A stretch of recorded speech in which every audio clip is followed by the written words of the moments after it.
Welcome to Nerd Impact's WandaVision review. Today we're reviewing episode 6. And the mystery's starting to unravel a little bit, isn't it? Well, I think so.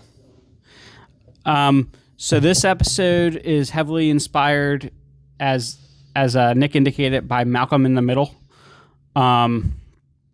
We get the home video intro. Yeah. And the candid shots of all the family members. I think it's interesting that they skipped the 90s for this episode. Yeah, but as you put it, you said that Malcolm was based in the 90s. Yes, it was. But, yeah, it's also weird that The Incredibles was on the movie theater board when that came out in 2004, which is when Malcolm was airing. Well, we don't know when Baron Strucker took them from their family and when they were being held by Hydra.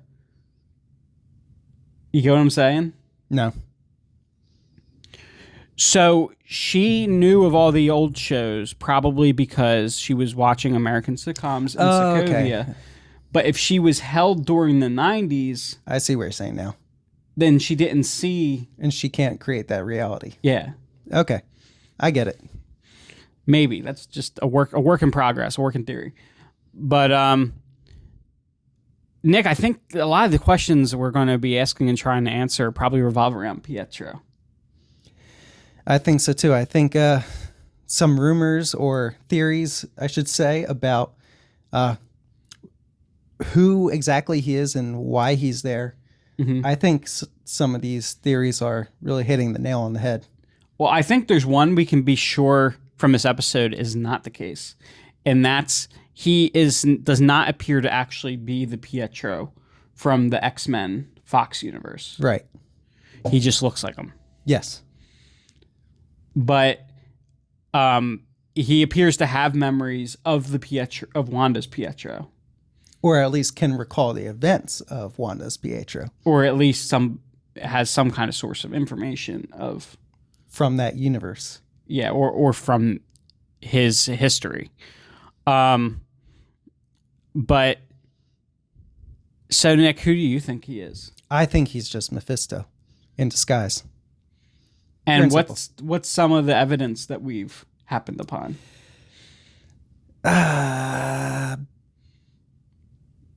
Be free, demon spawn, or bring hell, demon spawn. Yeah, as he says, as Billy and Tommy go off to collect candy for Halloween, which could have a deeper meaning because in the comics, Billy and Tommy were created actually from Mephisto's own being.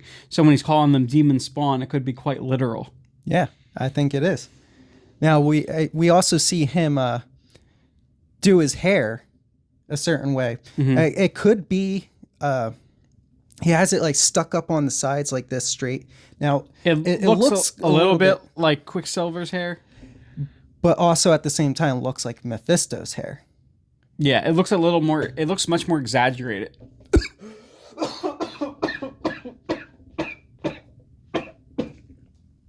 It looks much more exaggerated than Quicksilver's hair typically looks in the comics. Yeah.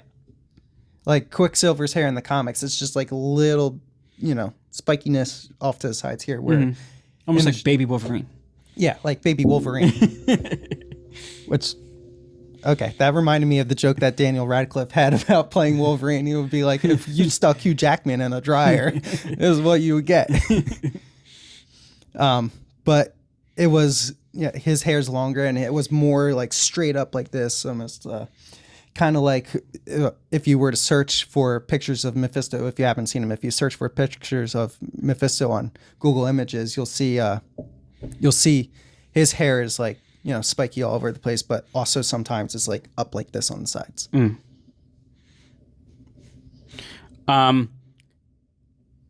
Now, so Billy and Tommy are kind of starting to come into their own. We see some displays of some powers. Yeah, Tommy's the first. He runs at super speed And then at one point, while he's running at super speed, Billy stops him using like what looks like a force field. Telekinesis. And he can also sense vision. Now, what's interesting about Billy's powers is that this feeds into, in some, whether they're spawned from Mephisto or want to create them in some way, the twins are real. I'm just putting that. I know technically we don't know yet, but I'm saying the twins are real. Monica's told us that, which I don't think would be there. I mean, I guess you could say it's a misdirect, but I'm pretty sure that was really there to tell us like the twins are real. Yeah, like these are Wanda's kids. And the other thing is that Billy's powers apparently extend to outside the field. He could sense not only that, you could say he's connected to his dad, and that would be why, but he could actually see the events that were happening outside the field. So that leads me to believe that they are like, they could exist outside of this force field. Mm-hmm.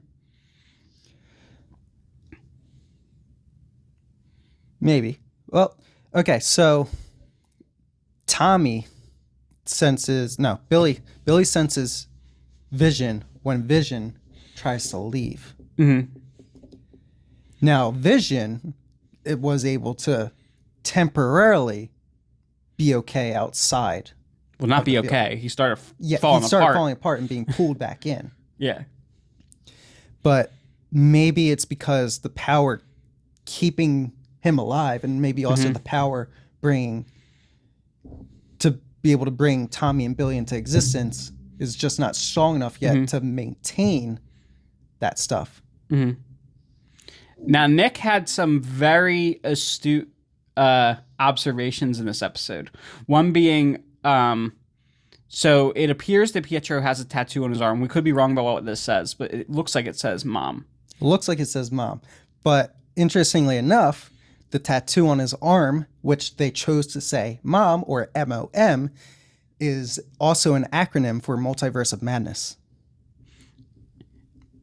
And you also made an observation that gives a little bit of credence to the Mephisto theory of the commercial in this episode. Yeah, so the commercial in this episode has a boy stranded on an island, and a shark comes up, and he says, he eats yo magic. So I really believe that Mephisto is feeding off of Wanda's magic. Yeah, now, so that's an interesting theory, and that kind of comes back to the comics as well, because the whole reason that he tricked her and helped her to create the children was kind of like to cultivate and harvest her magic. Mm-hmm. Because he pulls the twins back into himself and absorbs them. Now, they do become major players later because they're both later reincarnated as young Avengers. But, yeah, that does give some credence to that theory. So what we know is Wanda was in a ton of pain, and she doesn't really know how this all happened. But I do think that it was a psychological break that caused her to do this. And I think that Mephisto sensed what was going on, sent in Agatha Harkness to observe what's going on. And I do think she ended up becoming manipulated by Wanda's powers as well. So I do think there is truth to like her perceived suffering. But I also think that our potential Pietro Mephisto, later then, perhaps after the birth of the children, maybe that's what caused them to come. See, I'm on the opposite side of the coin. I think Agnes was aware the entire time and actually is working with Wanda, because so in the beginning of the episode, Wanda's preparing for Halloween. The kids are preparing for Halloween. Mm-hmm. Vision is saying he wants to go on his own and be a part of the neighborhood watch and, stop all the graffiti, keeping the trees from being wrapped in toilet paper and whatnot. Obviously a lie, but which leads him out further, closer to the boundary where things start to slow down. People start to become still. Mm-hmm.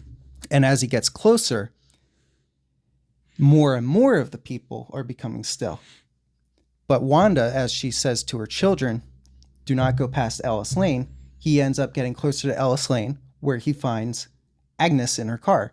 Now, if everybody is becoming more and more still, why is Agnes able to move more than the others and speak when she's closest to the boundary? Mm-hmm. So when he releases her from the mind control that's supposedly on her. Well, she's speaking normal too. Like she's not even speaking like super slow. Like Yeah. slow in that like you would speak if you're like frightened or something, but not slow like time is slowed down for her or she's being mind controlled kind of. Well, she is being mind controlled, but So that's where I disagree. I don't think she's being mind controlled at all. Because when he supposedly releases her from the mind control, it all seems like an act. But it is an act, Nick. That's the whole point. All the people in the town are playing roles. No, but her playing the role is an act. And it's like she is purposely acting. We differ on this one. Yes, we do. But so even when he brings her out of the mind control, she has a maniacal laugh and says something like, what does she say? Something about suffering? I forget exactly. When she's brought out of the mind control? Yeah. No, all she says is something like, "Will do, neighbor." No, that's when she was put back into the mind control. Oh, got you. I'm talking before that. No, she asks. Yeah, she says you're an Avenger. Are you here to help us? And then he says he doesn't know what the Avengers are. She says, "Am I dead?" And he asks, "Why would you think you're dead?" And she says, "'Cause you are." Yeah. And then she says, "Dead." And she keeps saying dead. And then she breaks into the maniacal laugh. And then he brings her out. But she says something else too. She says something about I forget, but it was a major hint. You should watch it and listen to what she says. But I think that she was purposely there to push Vision closer to wanting to get outside of the barrier so that Wanda would push the barrier even further. I suppose it's possible. I just don't think that's what's happening. I think she went to Wanda before all this, or maybe when all this started, and she's never been under Wanda's control, and she's manipulating the situation for Mephisto. I do agree with that. I just think that she is influenced on some level more than she thought, and I think that's maybe even be part of what piqued Mephisto's interest. We'll see. But what's some other Easter eggs that popped in here? What's going on with Monica? So Monica, so our Three Stooges, Monica, Darcy, and Agent Wu, have kind of split off from Hayward at this point. They had a major disagreement with him. He wants to try to kill Wanda. He's just a douche. And so he wants to try to kill Wanda, and they want to try to save her and like end this in as peaceful way as they can. Monica at one point says that if Wanda is the problem, she needs to be part of the solution. But they discover that Hayward has been tracking Vision and also now has an accurate head count and is tracking like all the citizens, and that's when we start to see that the citizens towards the boundaries are like aren't really moving. But Darcy also brings to Monica's attention that her lab results are there as well, and each time she's exposed to the radiation within the energy field, it's changing her somehow. It's altering her on a molecular cellular level. Now we know that when they tried to take the X-rays of her, everything was whited out, as if she was emitting some kind of radiation, such as X-rays that can cause that type of exposure, like that whiteout on an X-ray, or I mean on a CAT scan or whatever it was, imaging. So that shows us that she's probably on the brink of getting her powers, and feeds into my theory that, well, although she might not necessarily be a mutant, as you pointed out, and maybe with her it's not necessarily an X gene. I think it's still related to an X gene, but my theory, as I think I mentioned in our last video, is that X mutants do exist, and somewhere out there's an Xavier school for gifted youngsters hiding mutant children, and Magneto's out there doing his thing, but there's a very small number of mutants, because most people with an X gene, it lies dormant. And I think that every time they're exposed to these high levels of radiation, whether it's gamma or cosmic or whatever, whether it's the snap, Wanda's field around this town, is acting as a what do you call that? Catalyst? A catalyst, yeah. It's acting as a catalyst for the X gene, to activate the X gene. And I think that's why, from the snap and from whatever's going to happen with Wanda, I think that's going to cause us to see even more mutants start to arise, to the point they can't hide anymore. Right. And I believe that the field is going to eventually expand on a much larger scale and activate or create much more mutants. Well, you said you think it's going to envelope the Earth. I think it could envelope the Earth. And that the Fantastic Four are going to be in space, and they're going to be in their special ship. You think they're sword agents? Maybe. And then when they're coming back, they pass through the field. Or maybe not coming back, maybe just being in orbit. But I think that the Fantastic Four might be in space, and they're going to be hit by this field, and it's going to cause them to get their powers. Mm-hmm. So are we making them Fantastic Four mutants? It doesn't have to be mutants, because they're being shielded in some way. They could simply be simply get their powers from the cosmic radiation. Well, there still has to be. I think we're actually going to go a little bit deeper into the Marvel lore, and they're not just going to introduce us to the idea of mutants, but mutates as well. Okay. Yep. Mutates are the ones with dormant X genes. Like in the comics, I believe, like even Hulk, Spider-Man, like they all had a catalyst, but they had a dormant X gene. Yeah. Yeah. It could be that. Yeah. What do you think about these theories of it being like Nightmare? I don't think it's Nightmare. Or maybe it's Galactus? No. Okay, so Galactus is it's too far-fetched at this point. I think Galactus would be in another phase itself, because you don't want to bombard the universe with too many big villains and have another, what was it, Spider-Man 2 catastrophe. Heard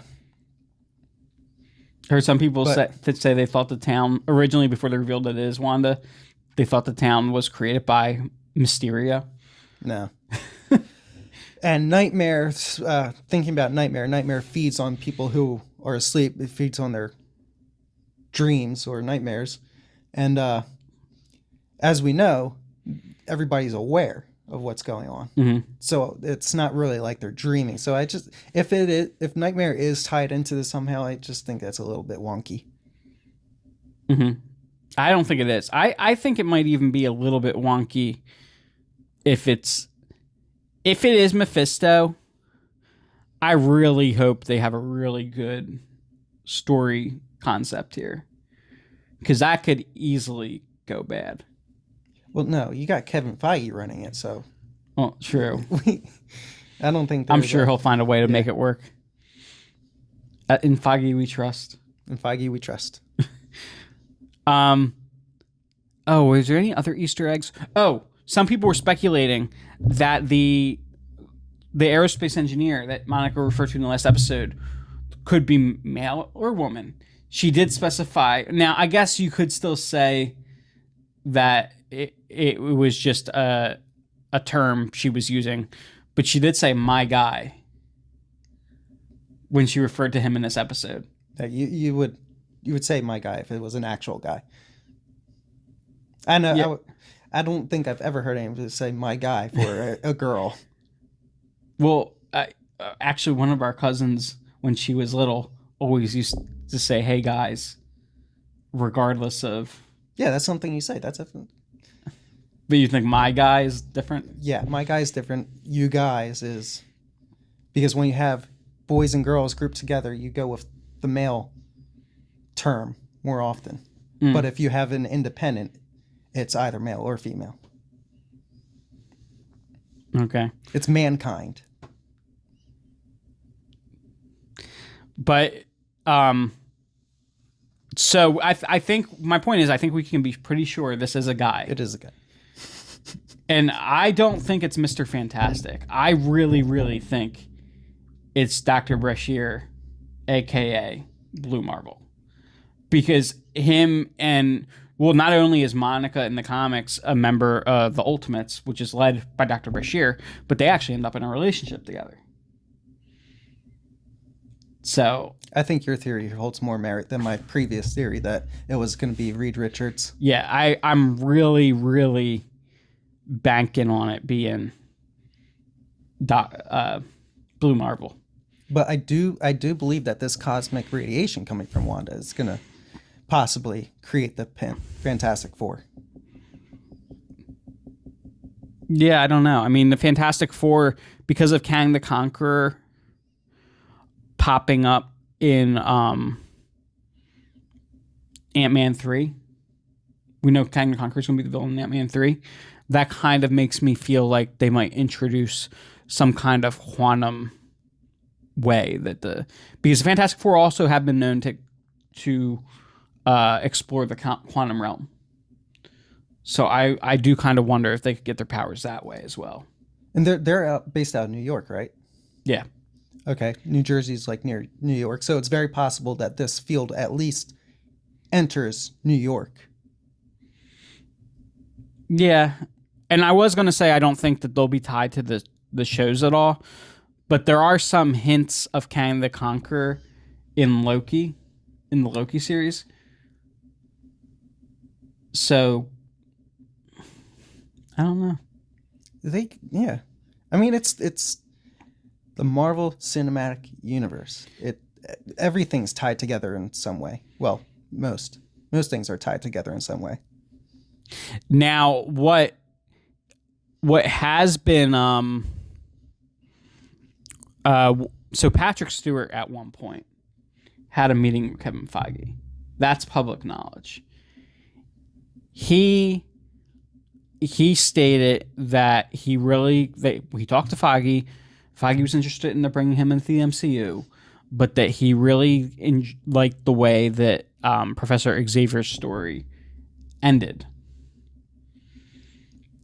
But what's weird about this is that, or not weird, but a little coincidental, is that this happened when WandaVision was going into production, this meeting. Some people are speculating that it wouldn't be outside the realm of possibility to see Patrick Stewart as Xavier towards the end of this.